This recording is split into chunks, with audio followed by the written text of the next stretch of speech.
Welcome મિત્રો, સ્વાગત છે તમારું નવા વિડીયોમાં. જેમ આપણે વાત કરી હતી કે નિફ્ટી 50 એક ક્રિટિકલ ઝોન ઉપર છે પોતાના. સેમ 23,800 ના ઝોનથી રિજેક્શન. જોઈએ આજે પુટ સાઈડમાં ટ્રેડ બને છે કે નહીં. કાઇન્ડ ઓફ ટાઈમ થયો છે 9:20. પુટનું પ્રીમિયમ EMA થી ઉપર ક્રોસઓવર આપી રહ્યું અને પેલી 5 મિનિટની કેન્ડલની પણ ક્રોસઓવર આપી દીધું. કેન્ડલ ક્લોઝિંગની જોઈશું આપણે. જોઈએ સ્ટોપ લોસ બહુ વધારે બેના છે આઈ થિંક.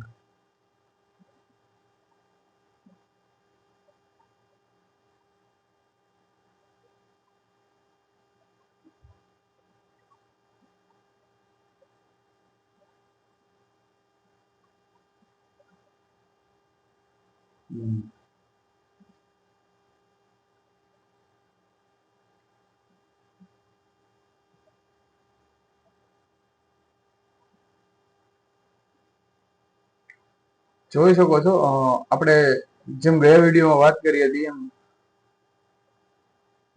આ એક રેઝિસ્ટન્સ ઝોન તરીકે છે. 30,800 સાયકોલોજીકલ નંબર છે. અહીંયા બહુ મોટા પ્રમાણમાં હોય ડેટા જે સેલર સાઈડ હોય તે એક્ટિવ હોય છે.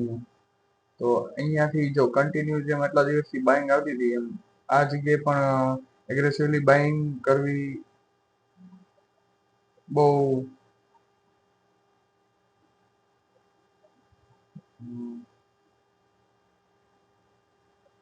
વન ડે ના ટાઈમ ફ્રેમ ઉપર જેમ આપણે આ ટ્રેન્ડ લાઇનનું બ્રેકઆઉટ આવ્યું હતું અહીંયા ત્યારથી લઈને અહીંયા સુધી જે એગ્રેસિવલી બાઇંગ આવી હતી બાઇંગ અહીંયાથી જો રિજેક્શન લે અને આ જેટલા હાયર એમાંથી લો પર આવે તો અહીંયાથી એક ફરીવાર આ બેરિશ ટ્રેન્ડ શરૂ થઈ શકે.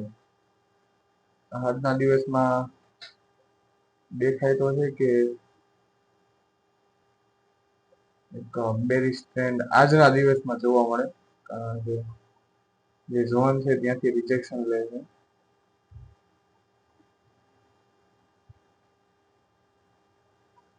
તો અહીંયા આવીને EMA નું સપોર્ટ લઈને ફરી એકવાર બુલિશ કેન્ડલ શો કરે તો અહીંયાથી ફરી એકવાર અહીંયા સુધી રીટેસ્ટ મારવા જઈ શકે. જોઈએ કોલ સાઈડ એક બુલિશ કેન્ડલ બહુ વધારે જ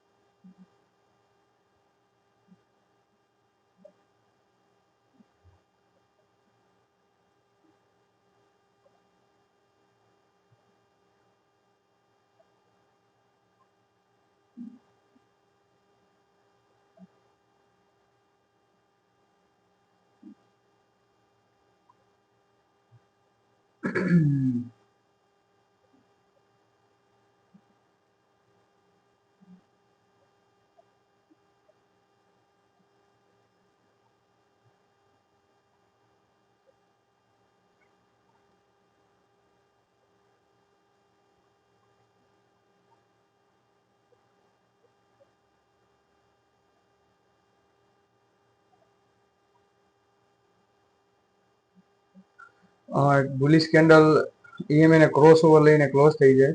જો આનો હાઈ ક્રોસ કરે જે પ્રીવિયસ કેન્ડલનો તો આપણે અહીંયા એન્ટ્રી બનશે,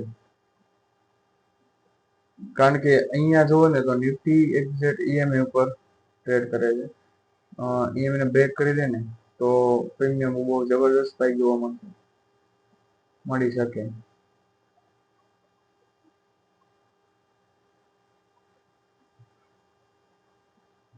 કાઇન્ડ ઓફ પુટનું પ્રીમિયમ EMA ના સપોર્ટ ઉપર છે.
ચલો બ્રેકડાઉન તો કરે છે અહીંયા.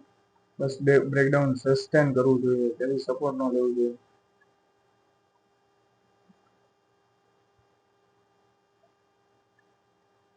ચલો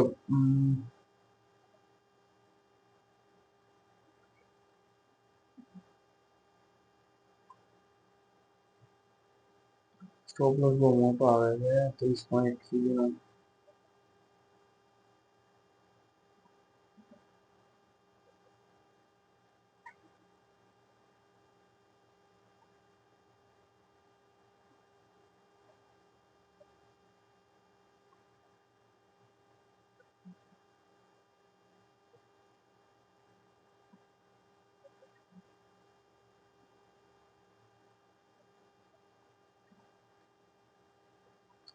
બ્રેકડાઉન સસ્ટેન કરે ને તો અહીંયા પ્રીમિયમમાં સ્પાઇક જોવા મળશે. ત્યાં સુધી હજી આ ટ્રેડ એક રિસ્કી ગણાય. જો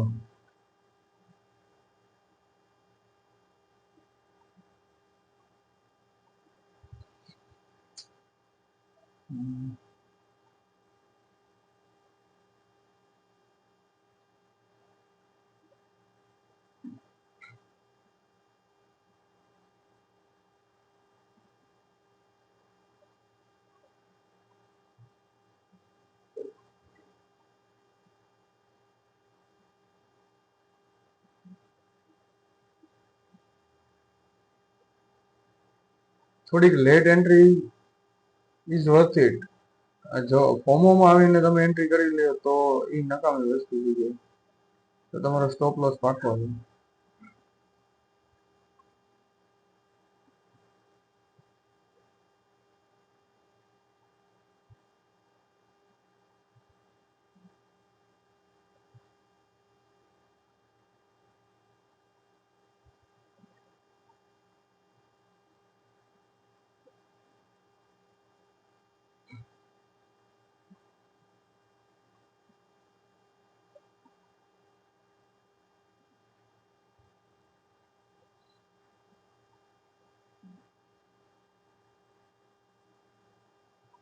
કોલના પ્રીમિયમે ઈએમએ ના સપોર્ટથી ફરી પર બુલિશ કેન્ડલ દેખાડી. અને અહીંયા પણ 15 મિનિટના ટાઈમમાં જોઈ શકો છો કે ઈએમએ ના સપોર્ટથી જ ફરીવાર રિજેક્શન લીધું. પુટનું પ્રીમિયમ જોઈ શકો છો તમે.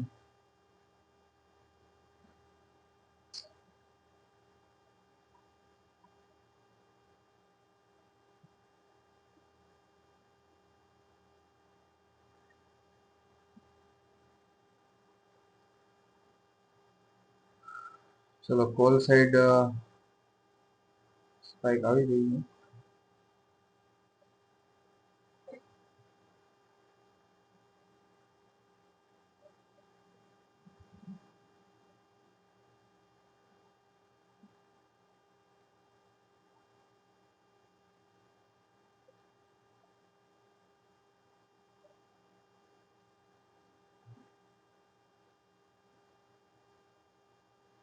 ઈએમએ ક્રોસ કરીને કેન્ડલ ક્લોઝ તો થઈ છે, પણ આપણું ટાર્ગેટ રહેશે કે જે આ 5 મિનિટ વાળી કેન્ડલનો હાઈ છે એ બ્રેક કરે પછી એન્ટ્રી.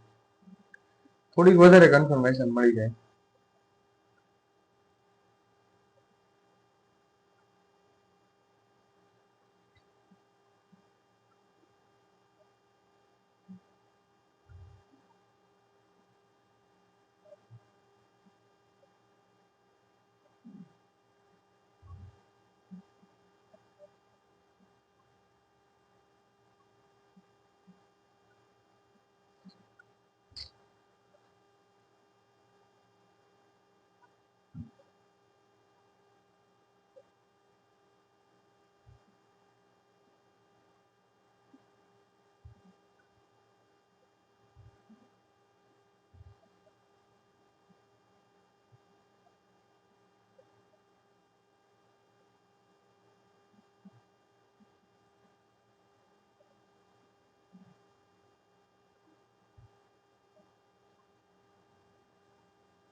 બની શકે કે આ ઝોન પાસે માર્કેટ સાઇડવેઝ પણ થઈ શકે, કારણ કે આ ઝોન ઉપર સેલ સાઈડ વાળાના હોય કંઈક વધારે જ છે.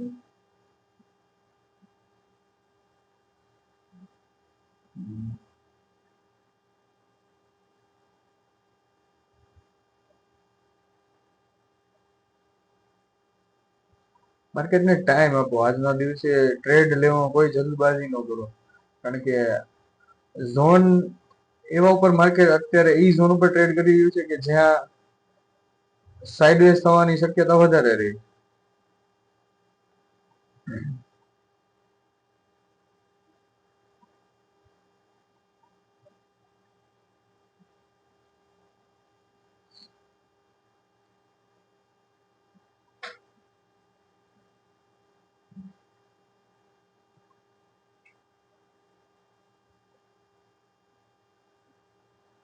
ચાલો કોલ સાઈડ કેન્ડલ આવી તો રહી ગઈ. બસ આ ઝોન ની ઉપર ક્લોઝિંગ જોઈએ આપણે.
અ, 5 મિનિટ ટાઈમ ફ્રેમ ઉપર EMA થી બુલિશ કેન્ડલ જે દેખાડે છે કે માર્કેટ અપ ટ્રેન્ડમાં છે, પણ આ જે ઝોન જ્યાં સુધી બ્રેકઆઉટ કરવાની ટ્રાય ન કરે ત્યાં સુધી કોલ સાઈડ નો ટ્રેડ પણ રિસ્કી છે અને પુટ સાઈડ નો ટ્રેડ પણ રિસ્કી છે. જોઈએ, કારણ કે સેમ આ જગ્યાથી જો રિજેક્શન આવે તો ફિલહાલ ટ્રેડ અવોઇડ કરવો જોઈએ. સેટઅપ જરૂર દેખાશે તમને કોલ સાઈડ નું, પણ થોડાક માર્કેટના સેન્ટિમેન્ટ સમજીને એન્ટ્રી કરવી.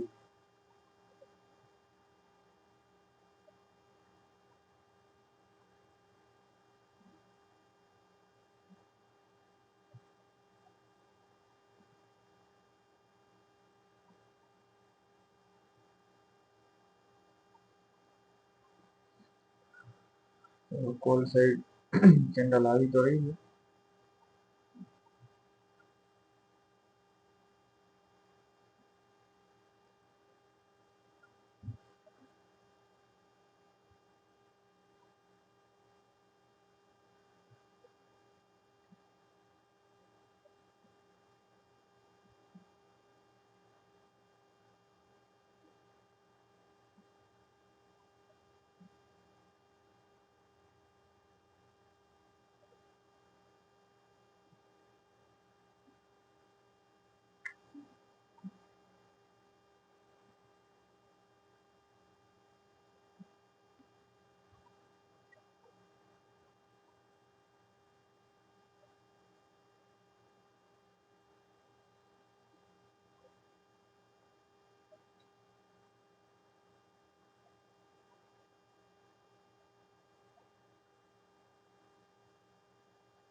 ચલો આપણા ઝોનનું બ્રેકઆઉટ કેન્ડલ કરવાની ટ્રાય તો કરે છે, પણ સસ્ટેનેબલ હોય તો એક એન્ટ્રીની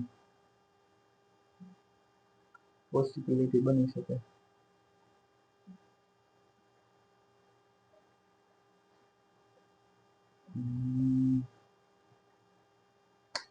કેન્ડલ ક્લોઝિંગ પહેલા જ નીકળી જાય એવું લાગે છે.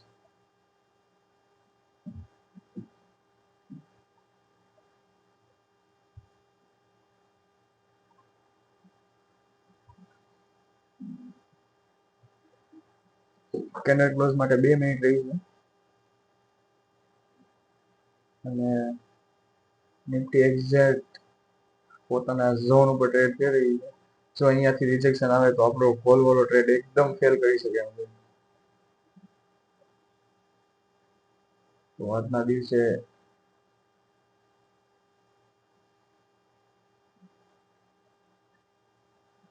જે કંઈ પણ ટ્રેડ કરો હોય થોડુંક જોઈને કરવું.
ચલો કેન્ડલ ઝોન ક્લોઝ તો કરી દીધી. રિટ્રેસમેન્ટ લઈને જો ઉપર આવે તો વધારે એક્યુરેટેબલ છે. જો ડાયરેક્ટ નીકળે તો રિસ્કી કહેવાય. 15 મિનિટમાં પણ એક બુલિશ કેન્ડલ આવી રહી છે.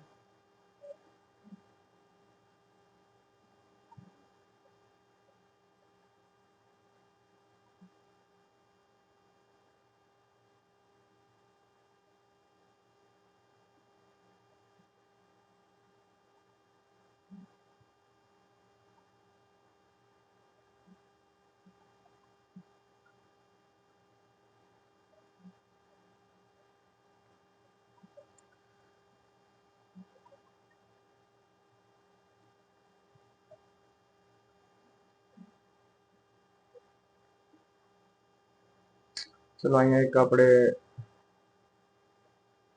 અરે યાર હાઈ સ્વિંગ હાઈ ને બ્રેક કરે ને પછી એન્ટ્રી કરી શકે.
ચલો, કેન્ડલ આવી રહી છે.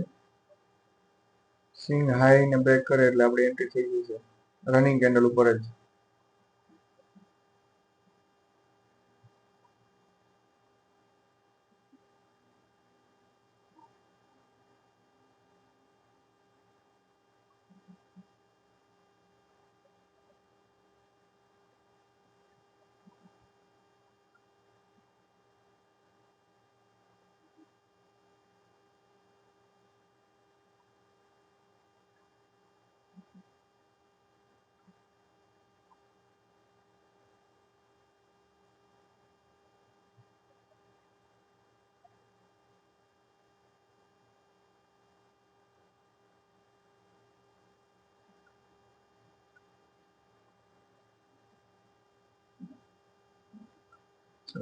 બ્રેક કરે છે, સસ્ટેન નથી થતી. સ્વિંગ હાઈ ઉપર સસ્ટેન થવી જોઈએ.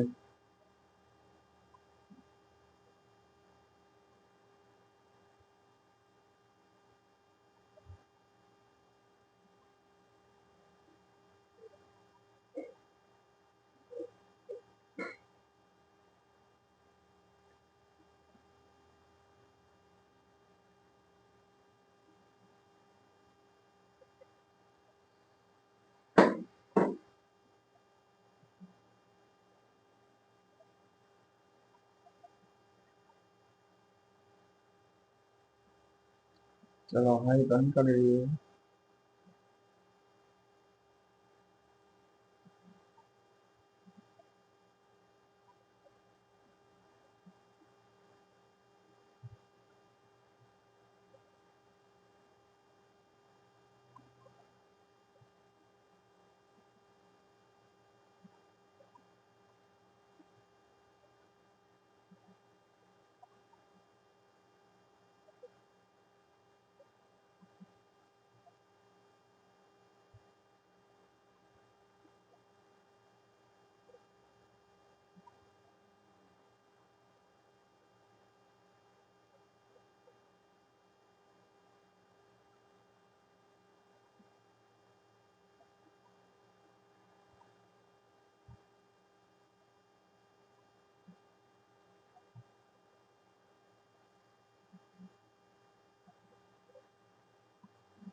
અઢાર સેકન્ડ કેન્ડલ ક્લોઝિંગ માટે છે. ત્યાં સુધીમાં તો નીકળી ન ગઈ.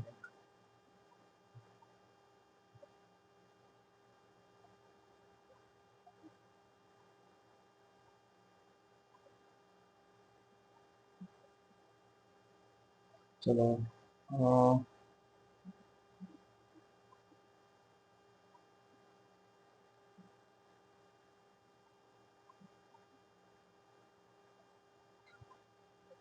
અહીં આપણે એન્ટ્રી કરીએ.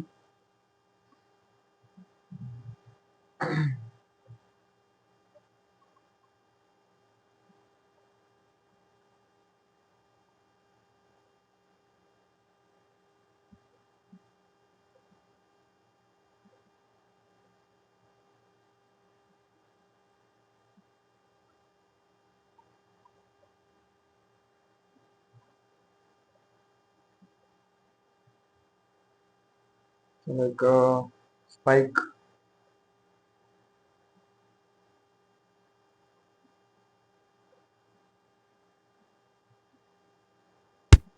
ચલો અહીં આપણું એક પીક વાળું સ્કેલ્પિંગ થઈ ચૂક્યું છે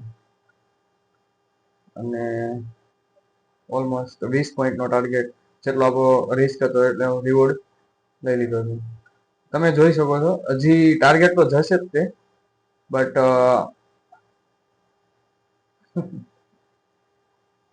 પિન પોઈન્ટ એન્ટ્રી.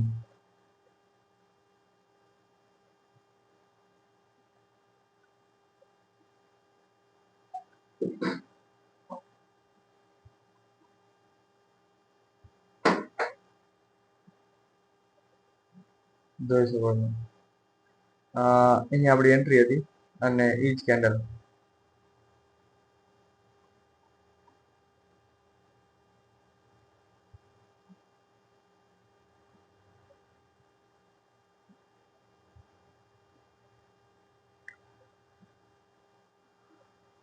ટ્રેડ લેવા પાછળનું લોજિક કે 15 મિનિટના ટાઈમ ફ્રેમમાં જો પહેલી વાત તો એ કે આ એક રેઝિસ્ટન્સ તરીકે હતું આ ઝોન, જે જગ્યાએ આપણે ટ્રેડ કોલ બાજુ કે પુટ બાજુ ગમે બાજુ લેવો આમ રિસ્કી ગણાય એમ હતો, કારણ કે આ સાઈડ માર્કેટ સાઇડવેઝ થવાની શક્યતા પણ હતી, અહીંયાથી માર્કેટ બ્રેક થવાની પણ શક્યતા હતી, અને બ્રેકઆઉટ કરે તો ઉપર જવાની પણ શક્યતા હતી. પણ તમને પણ ખબર છે અને મને પણ ખબર છે કે ઓલમોસ્ટ માર્કેટમાં બ્રેકડાઉન ને બ્રેકઆઉટ 80% સુધીના તો ફેલ જ હોય, ટ્રેપ જ હોય. એટલા માટે આપણે અહીંયા રાહ જોઈ, પ્રોપર બ્રેક આઉટ આવે એની પર રાહ જોઈ, અને આ જે બુલિશ કેન્ડલ હતી જે સસ્ટેન થઈ અને પછીની એનો સ્વિંગ હાઈ તોડીને જે બુલિશ કેન્ડલ ક્લોઝ થઈ એ પણ ફેક નથી, કારણ કે આ જગ્યાએ રેઝિસ્ટન્સ હતું. જો અહીંયાથી આ કેન્ડલ પછીની બીજી કેન્ડલ તરત જ જો રિવર્સ મારે તો આસાનીથી બધાના સ્ટોપ લોસ કોલ વાળાના હન્ટ કરી શકે. એટલા માટે આપણે અહીંયા શાંતિથી રાહ જોઈ, કોઈ પણ ફોર્મ એન્ટ્રી ન કરી. હા, આપણી એન્ટ્રી બની તો અહીંયા જ જતી હતી કે EMA ઉપર ક્લોઝ કરીને બીજી કેન્ડલ બુલિશ શો કરતી હતી અહીંયા, પ્લસ બીજી એન્ટ્રી અહીંયા શો થતી હતી કે જે પહેલી કેન્ડલ છે જે આપણું સેટઅપ છે એના બ્રેકઆઉટ પછી બીજી કેન્ડલ સસ્ટેન કરી, અહીંયાથી જ આપણી એન્ટ્રી બની જતી. પણ મેઇન વસ્તુ એ છે કે આ જે ઝોન છે બહુ જ ક્રિટિકલ ઝોન હતું, એટલે અહીંયા કોઈ પણ ફોમો એન્ટ્રીમાં કોઈ પણ આજમાં ભૂલ આપણને બહુ મોટા લોસમાં નાખી શકે એમ હતું. તો ટ્રેડ કરો ફોમો સાથે નહીં, પ્રોપર નોલેજ અને માર્કેટ સેન્ટિમેન્ટ સમજીને કરો. આશા રાખું છું કે વિડીયો તમને સૌને પસંદ આવે અને એમાંથી થોડું પણ જે કાંઈ શીખવા મળે. મળીએ નેક્સ્ટ આવતા વિડીયોમાં. ત્યાં સુધી સીતારામ.